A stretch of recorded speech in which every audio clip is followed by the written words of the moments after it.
ममता को सब बहुत पसंद करते थे। वह जितनी अच्छी गृहिणी, पत्नी, माँ थी उतनी ही अच्छी दोस्त और पड़ोसी। बहुत ही कायदे और समझदारी से उन्होंने अपने बच्चों को पढ़ाया लिखाया और बड़ा किया था। ममता ने पहले अपनी बेटी प्रिया की शादी मुंबई के अच्छे खाते पीते परिवार के इंजीनियर लड़के अरुण से की। प्रिया की शादी के 1 साल बाद ही ममता ने अपने बेटे आकाश की शादी उसी शहर के डॉक्टर परिवार की अच्छी पढ़ी लिखी बेटी सोनिया से की। प्रिया सीए थी और सोनिया एक फैशन डिज़ाइनर। दोनों बहुत कायदे से अपने करियर और घर दोनों का ध्यान रखती। अपने काम के सिलसिले में अरुण पुणे में रहता था और आकाश भी अपने काम के चलते दूसरे शहर में रहता था। ममता जब तब दोनों बच्चों के घर रहने जाती थी। प्रिया के जब बेटा हुआ तब ममता ने उसका पूरा ध्यान रखा और अरुण ने भी अपना काम घर से करना शुरू कर दिया था। वो हर तरह से प्रिया का साथ देता और उसका ध्यान रखता था।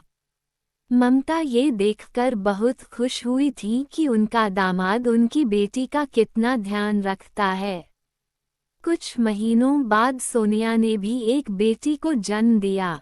ममता ने जिस तरीके से प्रिया का ध्यान किया था वैसे ही सोनिया का भी पूरा ध्यान करती थी। लेकिन बेटे के घर बेटी के घर के मुकाबले एक बहुत बड़ा फर्क करती थी। आकाश जब किसी तरह अपनी पत्नी का ध्यान करता था या उसके लिए कुछ बनाने की और करने की कोशिश करता तो ममता उसी वक्त टोक देती, अरे तू रसोई में क्या कर रहा है?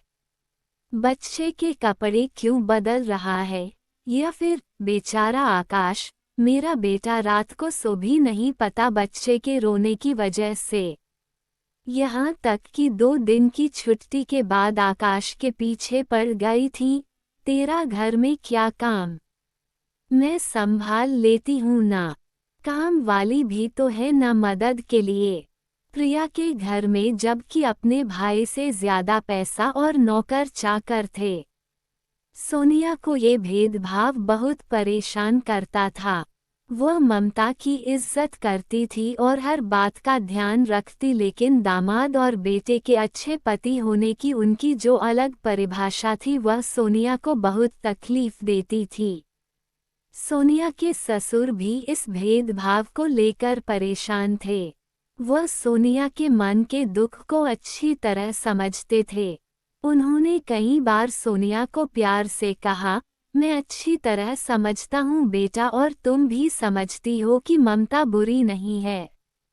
पता नहीं दामाद और बेटे के फर्जों में क्यों फर्क करती है। भरोसा रखो, सब ठीक हो जाएगा। सोनिया बहुत समझदार थी इसलिए उसने अपने ससुर की बात की हमेशा इज्जत रखी। एक बार ममता और अरविंद प्रिया के घर से लौटे तो ममता बहुत खुश थी। देखो दामाद जी कितने अच्छे हैं। सुबह से प्रिया का कितना हाथ बटाते हैं काम में और मुन्ने का भी ध्यान रखते हैं। हमारी प्रिया आराम से अपना काम कर पाती है। पूरे दिन की कामवाली भी लगा रखी है और जब खुद घर में होते हैं तो प्रिया को कोई परेशानी ना हो उसका पूरा ध्यान भी रखते हैं। हमारी तो इतनी इज्जत करते हैं कि बस मन भरपूर खुश होता है उन दोनों को देखकर। अरविंद जवाब देते हैं, ये खुशी तुम्हें आकाश और सोनिया के लिए क्यों नहीं होती? उल्टा तुम आकाश को टोकती रहती हो कि वह घर के काम में क्यों मदद करता है। पति पत्नी एक दूसरे का साथ दे ये बात होनी चाहिए या फिर दामाद बेटी का साथ दे लेकिन बेटा बहू का साथ ना दे। आकाश ने तो शायद ही कभी हमारी जानकारी में अपने सास ससुर को चाय तो क्या पानी भी नहीं दिया लेकिन जब दामाद जी हमारे लिए खाना तक बनाते हैं तो तुम्हें बड़ी खुशी होती है। ये फर्क क्यों? ममता कुछ बोली नहीं। एक दिन आकाश के घर में काम करते करते ममता को तेज चक्कर आया और वह गिर गईं। सोनिया और आकाश उसी वक्त उनको डॉक्टर के यहाँ ले गए। उनका बीपी बहुत कम था और पैर की हड्डी भी टूट गई थी। डॉक्टर ने उनको पूना में एक अच्छे डॉक्टर का नाम बताया। 2 घंटे का रास्ता था। एम्बुलेंस में सोनिया ममता के साथ थी। पीछे कार में अरविंद और आकाश थे। ममता को अस्पताल में भर्ती करा दिया गया। ऑपरेशन के बाद ममता को जब कमरे में शिफ्ट करा गया तो सोनिया ने आकर आकाश से कहा, आप और पापा घर जाओ, मैं ध्यान कर लूंगी। उसने प्रिया के घर बेटी को छोड़ा। कंप्यूटर पर अपना काम करते सास का भी ध्यान रखती।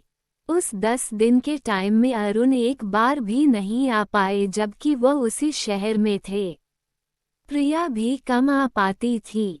अस्पताल से छुट्टी मिलने पर जब ममता को प्रिया के यहाँ कुछ दिन रहने की बात आई तो अरुण टालने से लगे, वैसे तो कोई बात नहीं लेकिन देख लीजिए, मम्मी को पता नहीं कितना आराम मिले। ममता चुप हुई। प्रिया भी लाचार सी दिख रही थी। सोनिया ने अपनी सास को हिम्मत दी, कोई नहीं मम्मी, एम्बुलेंस में आपके घर ले चलते हैं, थोड़ी देर का तो रास्ता है। वहाँ अकेले कैसे होगा, तुम्हें भी तो अपना काम करना पड़ता है।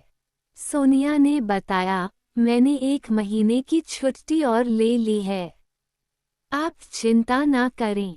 ममता को बाद में पता चला कि उनकी वजह से सोनिया की तनख्वाह में कटौती की गई है। वह बहुत शर्मिंदा हुई। सोनिया की दिन रात की सेवा से ममता 1 महीने से पहले ही चुस्त दुरुस्त हो गईं।